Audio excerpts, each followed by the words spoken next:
Halo guys, Nelson di sini dan kali ini aku ingin berbicara masalah Huawei yang tanggal 22 Oktober kemarin ya mengeluarkan event. Jadi di event ini Huawei launch event, mereka mengeluarkan HP menarik mereka yaitu Huawei Mate 40 series, di mana di situ ada Mate 40, Mate 40 Pro, Mate 40 Pro Plus dan juga Mate 40 ARS yang bekerja sama dengan Porsche Design ya. Tapi tidak berhenti di situ. Mereka juga mengeluarkan aksesoris-aksesoris menarik lainnya seperti yang ada yaitu Huawei FreeBuds Studio, yaitu headphone mereka dengan noise cancellation. Lalu juga mereka mengeluarkan kacamata, yang kacamatanya itu bukan augmented reality ya, masih belum. Jadi untuk masalah kacamatanya ini hanya untuk masalah speaker mendengarkan lagu. Bisa dibilang ini bisa menjadi penutup untuk Techtober ya. Karena Huawei bisa dibilang untuk yang flagship yang terakhir, karena sebelumnya juga sudah semuanya terpaku di iPhone 12 series yang dikeluarkan oleh Apple. Baik, langsung saja. Jadi Huawei kali ini benar-benar tidak berhenti ya. Walaupun dengan Google Apps yang telah di-ban di US, akhirnya mereka mulai mendevelop dengan Harmony OS, tapi masih belum ready juga. Jadi mereka masih menggunakan EMUI, sama dengan base-nya masih Android juga. Tapi pastinya aplikasi-aplikasi yang berkembang yang terus dikeluarkan mereka dengan adanya Huawei App Gallery. Baik, langsung saja aku langsung bahas untuk masalah HP yang diberikan oleh Huawei, yaitu Huawei Mate 40, Mate 40 Pro, dan Mate 40 Pro Plus. Untuk Huawei Mate 40 ini memang menggunakan 6,5 inch display OLED juga dengan 90 Hz screen rate. Mereka mengatakan bahwa mereka dengan gampang memberikan 120 Hz, tapi karena baterai consumption-nya sangat tinggi, mereka memutuskan untuk menggunakan 90 Hz, setidaknya lebih smooth daripada yang ada di 60 Hz. Nah, perbedaannya untuk di Pro dan Pro Plus ini menggunakan 6,7 inch display, jadi sedikit lebih besar dibandingkan untuk Mate 40 yang biasa. Lalu untuk resolutionnya yang di Mate 40 yang biasa 1080, tapi untuk yang di Mate Pro dan Pro Plus menggunakan 1334p ya. Jadi lebih tinggi lah, tidak Full HD tapi juga tidak sampai 1440, tapi sudah sangat bagus diberikan oleh Huawei di OLED yang diberikan di Huawei Mate 40 series ini. Untuk body, jadi semuanya tiga-tiganya menggunakan Gorilla Glass juga, tapi tidak memberikan spesifik detailnya apa, tapi mereka juga mengatakan itu yang kuat lah diberikan di Huawei Mate 40 series. Lalu untuk pinggirannya menggunakan aluminium, belakangnya sama juga menggunakan kaca ya dengan Gorilla Glass yang diberikan. Lalu untuk beratnya memang untuk Huawei Mate 40 hanya sekitar 180-an gram, tapi untuk Mate 40 Pro dan Pro Plus sekitar 200-an gram, dan paling berat adalah Mate 40 Pro Plus. Nanti kenapa itu lebih berat, nanti kita akan bahas lagi untuk masalah kamera. Lanjut dengan desainnya memang hampir mirip semua dengan waterfall display yang mereka umumkan di tahun lalu ya, dengan Mate 30. Jadi benar-benar sampingnya itu ke bawah, jadi terlihat bahwa tidak ada bezel, padahal bezelnya juga lumayan. Dan mereka juga bandingkan itu dengan HP ya, terbaik dari iPhone, yaitu iPhone 12 Pro Max dengan 6,7 inch juga. Mereka juga mengatakan dengan lebarnya bisa Huawei ini lebih kecil. Tapi jangan salah ya, itu mereka tidak menunjukkan tingginya, karena tingginya yang di Huawei memang lebih tinggi daripada yang ada di iPhone 12 Pro Max. Jadi sedikit berbeda lah masalah untuk resolusi yang ada di ukuran untuk masalah tinggi dan lebar antara kedua HP ini. Untuk masalah software dengan EMUI 11, memang mereka memberikan yang terbaik juga dengan desain yang baru, tapi ya memang kita tahu dengan adanya ban untuk masalah Android service, jadi itu juga ada negatif. Tapi aku yang katakan sebelumnya, kalau di Indonesia dan beberapa negara lainnya pasti bisa di-root dan di-crack, jadinya bisa memberikan Google App di dalamnya.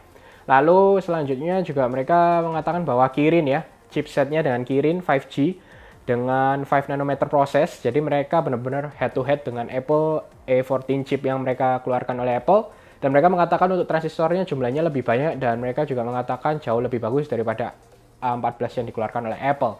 Tapi ya kita lihat saja bagaimana. Tapi memang kelebihan di sini adalah SoC yang ada di Kirin benar-benar memang langsung ada 5G yang pertama ya. Jadi dengan 5 nanometer proses dan juga 5G langsung di dalamnya, itu memang pertama Kirin. Apple A14 itu untuk 5G-nya menggunakan modem yang ada menggunakan Qualcomm. Jadi intinya kita lihat saja bagaimana untuk performance yang diberikan, karena memang itu base-nya Android dan juga dengan Apple. Memang walaupun mereka mengatakan lebih cepat, itu belum pasti untuk masalah Geekbench-nya, dan untuk performance yang sebenarnya belum tentu bisa kita katakan dan kita tes. Jadi perlu benar-benar tes untuk kita coba menggunakan HP itu.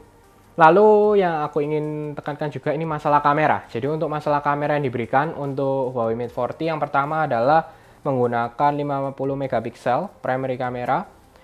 Lalu yang kedua adalah 8 megapiksel telefoto. OIS dan optical zoom dan juga 16 megapiksel ultra wide. Yang sedikit berbeda di sini adalah untuk masalah Mate 40 dan Mate 40 Pro dan Pro Plus berbeda jauh semuanya di masalah kamera. Tapi yang lebih mendekatkan adalah antara Mate 40 Pro dan Pro Plus. Nah, yang berbeda di sini adalah untuk di Pro Plus, jadi ada periskop telefoto 8 megapiksel dengan 10 kali optical zoom. Jadi mereka juga mengatakan bisa 100 kali ya, campur dengan digital, lalu ada 20 megapiksel ultra wide sama yang diberikan dengan adanya time of flight di sini. Jadi adanya depth sensor yang diberikan di Pro Plus. Jadi kameranya sedikit berbeda, ada dua yang berbeda, yaitu masalah periskop dan juga untuk masalah depth sensor yang diberikan di Pro Plus ini. Jadi lebih maksimum yang diberikan. Kalau mau masalah kamera yang terbaik, jadinya kalian harus pilih yang Pro Plus yang kalian mau beli nanti ya. Kita akan lihat juga bagaimana kapan masuk di Indonesia. Untuk kamera depan yang diberikan di HP ketiga ini, yang berbeda adalah masalah adanya Face ID atau face recognition dengan 3D ya. Kalau misalnya di Mate 40 tidak ada, hanya 2 dimensi karena hanya kamera dengan ultra wide 13 megapiksel. Tapi dibandingkan untuk Pro dan Pro Plus, ini sama dengan yang diperkenalkan di Mate P40 ya. Sorry, bukan Mate. Jadi yang di P40 dengan menggunakan adanya face recognition. Jadi untuk kamera depan di Pro dan Pro Plus adanya 13 megapiksel ultra wide kamera dan juga adanya sensor untuk face recognition 3 dimensi yang diberikan. Jadi bagus juga, lalu semuanya dengan 4K 3060 untuk depan belakang semuanya bisa diberikan di HP Mate 40 terbaik dari Huawei ini. Mereka juga menggunakan fingerprint display dengan optical juga ya. Jadi mungkin kita pernah dengar juga di masalah Samsung, jadi untuk masalah fingerprint bisa di display juga antara 3 HP ini. Baik, untuk masalah storage yang diberikan, jadinya untuk yang Huawei Mate 40 yang biasa hanya memberikan 128GB dan 256GB storage, tapi RAM-nya dikunci hanya dengan 8GB RAM. Lalu untuk yang Pro, 256GB storage dan untuk RAM-nya juga 8GB RAM. Tapi yang Pro Plus diberikan dan 256GB storage dan 12GB RAM, dan semuanya sama untuk masalah UFS-nya, semuanya menggunakan UFS 3.1, jadi tenang saja, yang tercepat yang diberikan. Lalu untuk masalah harga nih, yang terakhir untuk start awalnya ya yang diberikan oleh Huawei, harganya adalah sekitar untuk yang Huawei Mate 40 antara 900 euro startnya, lalu untuk Mate 40 Pro seharga 1.200 euro dan untuk Huawei Mate 40 Pro Plus seharga 1.400 euro. Jadi yang aku ingin katakan di sini adalah walaupun Huawei benar-benar tidak bisa dengan Google untuk masalah servisnya ya, tapi mereka juga menggunakan Huawei App Gallery yang bisa dibilang itu akan berkembang terus. Dan apalagi untuk Harmony OS yang kemungkinan nanti kedepannya akan menggantikan Android. Tapi kita juga tidak tahu lah, karena semuanya sudah menggunakan Android, kita sudah biasa menggunakan Android. Jadi nanti kita lihat saja bagaimana perkembangannya.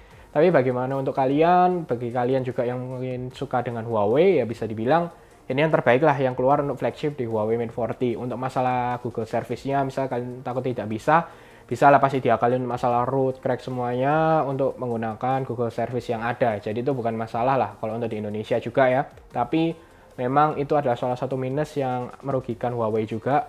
Dan bisa dibilang Huawei mengeluarkan HP yang menarik juga, dan mereka fokus nih karena kekurangannya mereka di band itu di Amerika ya. Mereka fokus di masalah kamera dengan hasil yang bisa dibilang sangat baik juga. Lalu dengan chipsetnya mereka selalu improve dan baik. Baik, jadi bagaimana nih menurut kalian? Bisa kita lihat nanti kemungkinan untuk 1 bulan ke depan barunya benar resmi keluar di beberapa negara, dan kita lihat kapan nih masuk di Indonesia.